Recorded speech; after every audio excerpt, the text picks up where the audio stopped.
Hello Mark, this is Sharon Cho Yihan. My student number is 13. I am a freshman and major in English at NCUE. The speech is Life in the Deep Oceans by David Gallo. Applause. David Gallo. This is Bill Lynch. I'm Dave Gallo, and we're going to tell you some stories from the sea here in video. We've got some of the most incredible video of Titanic that's ever been seen, and we're not going to show you any of it. Laughter. The truth of the matter is that the Titanic, even though it's breaking all sorts of box office records, it's not the most exciting story from the sea. And the problem, I think, is that we take the ocean for granted. When you think about it, the oceans are 75% of the planet. Most of the planet is ocean water. The average depth is about 2 miles. Part of the problem, I think, is we stand at the beach, or we see images like this of the ocean, and you look out at this great big blue expanse, and it's shimmering and it's moving, and there's waves and there's surf and there's tides. But you have no idea what lies in there. And in the oceans, there are the longest mountain ranges on the planet. Most of the animals are in the oceans. Most of the earthquakes and volcanoes are in the sea, at the bottom of the sea. The biodiversity and the biodensity in the ocean is higher, in places, than it is in the rainforest. It's mostly unexplored. And yet there are beautiful sights like this captivate us and make us become familiar with it. But when you're standing at the beach, I want you to think that you're standing at the edge of a very unfamiliar world. We have to have a very special technology to get into that unfamiliar world. We use the submarine Alvin and we use cameras. And the cameras are something that Bill Lynch has developed with the help of Sony. Marcel Proust said, "The true voyage of discovery is not so much in seeking new landscapes as in having new eyes. People that have partnered with us have given us new eyes, not only on what exists, the new landscapes at the bottom of the sea, but also how we think about life on the planet itself." Here's a jelly. It's one of my favorites because it's got all sorts of working parts. This turns out to be the longest creature in the oceans. It gets up to about 150 feet long. But see all those different working things? I love that kind of stuff. It's got things fishing lures on the bottom. They're going up and down. It's got tentacles dangling, swirling around like that. It's a colonial animal. These are all individual animals banding together to make this one creature. And it's got these jet thrusters up in front that you'll use in a moment, and a little light. If you take all the big fish and schooling fish and all that, put them on one side of the scale. Put all the jelly type of animals on the other side. Those guys win hands down.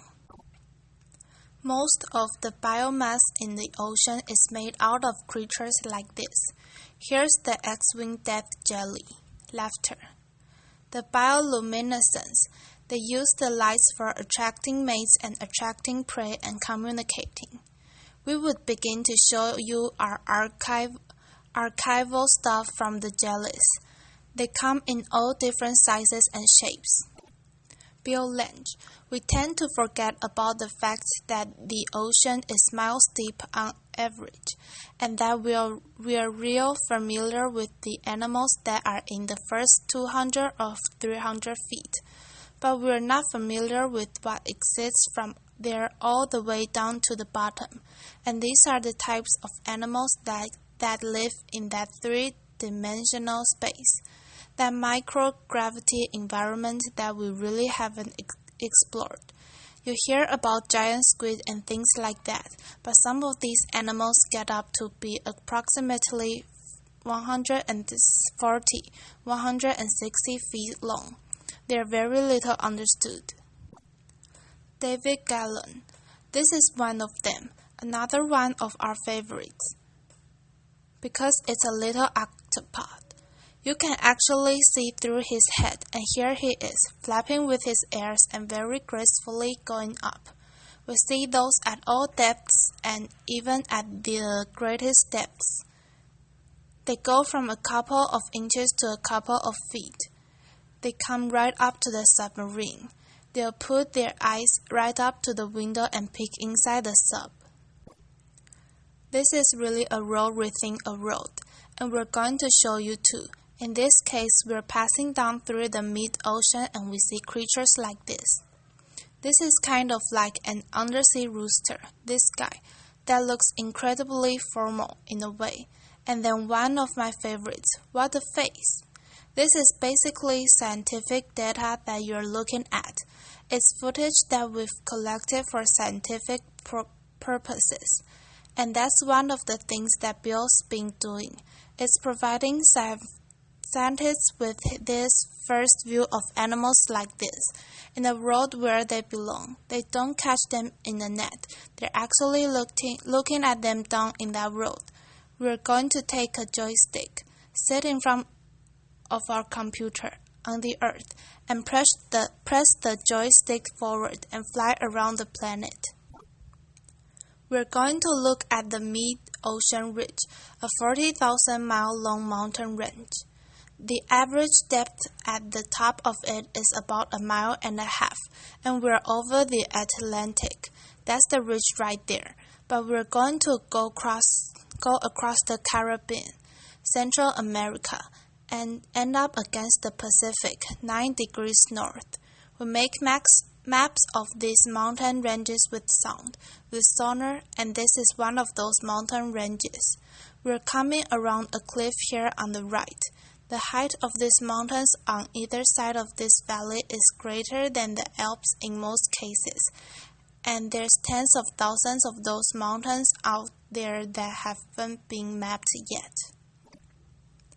This is an icon of our robot, Jason, it's called, and you can sit in a room like this with a joystick and a headset and drive a robot like that around the bottom of the ocean in real time.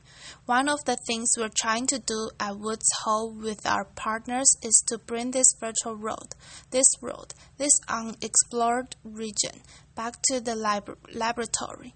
Because we see it in bits and pieces right now, we see it either as sound, or we see it as video, or we see it as photographs, or we see it as chemical sensors, but we never have yet put it all together into one interesting picture. Here's where Bill's cameras really do shine. This is what's called a hydrothermal vent, and what you're seeing here is a cloud of densely packed hydrogen sulfide-rich water coming out of a volcanic axis on the sea floor. Gets up to 600-700 degrees Fahrenheit, somewhere in that range. So that's all water under the sea, 1.5 miles, 2 miles, 3 miles down, and we knew it was volcanic back in the 60s, 70s, and then we had some hint that these things existed all along the axis of it, because if you've got volcanism, water's going to get down from the sea into cracks in the sea floor, come in contact with magma, and come shooting out hot. We weren't really aware that it would be so rich with sulfides, hydrogen sulfides. We didn't have any idea about these things, which we call chimneys. This is one of these hydrothermal vents, 600 degrees Fahrenheit water coming out of the earth. On either side of us are mountain ranges that are higher than the Alps, so the setting here is very dramatic. Bill Lange. The white material is a type of bacteria that thrives at 180 degrees Celsius. David Lynch. I think that's one of the greatest stories right now that we're seeing from the bottom of the sea. Is that the first thing we see coming out of the sea floor after a volcanic eruption is bacteria. And we started to wonder for a long time, how did it all get down there? What we find out now is that it's probably coming from inside the earth. Not only is it coming out of the earth, so biogenesis made from volcanic activity, but that bacteria supports these colonies of life. The pressure here is 4,000 pounds per square inch, a mile and a half from the surface to 2 miles to 3 miles. No sun has ever gotten down there. All the energy to support these life forms is coming from inside the earth, so chemosynthesis. And you can see how dense the population is. These are called tube worms. Bill Lynch. These worms have no digestive system. They have no mouth, but they have two types of gill structures. One for extracting oxygen out of the deep sea water, another one which houses this chemosynthetic bacteria, which takes the hydrothermal fluid, the hot water you saw coming out of the bottom, and converts that into simple sugars that the tube worm can digest. David Gallo. You can see, here's a crab that lives down there. He's managed to grab a tip of these worms. Now, they normally retract as soon as a crab touches them. Oh, good going. So, as soon as a crab touches them, they retract down into their shells, just like your fingernails. There's a whole story being played out here that we're just now beginning to have some idea of because of this new camera technology. Bill Lynch. These worms live in a real temperature extreme.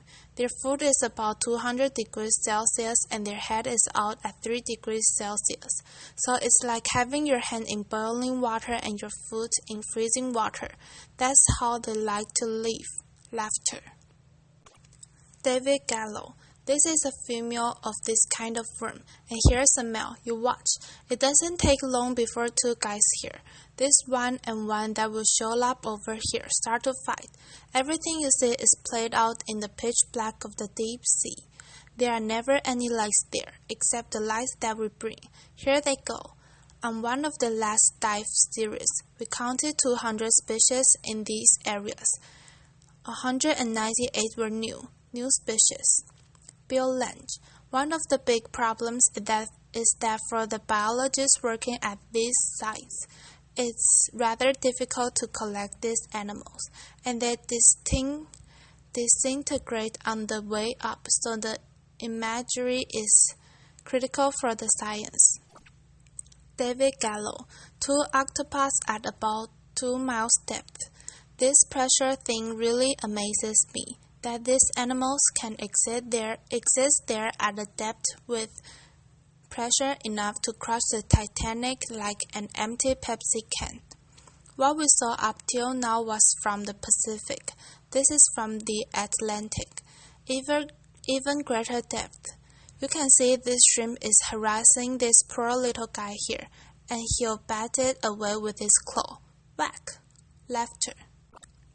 And the same thing's going on over here.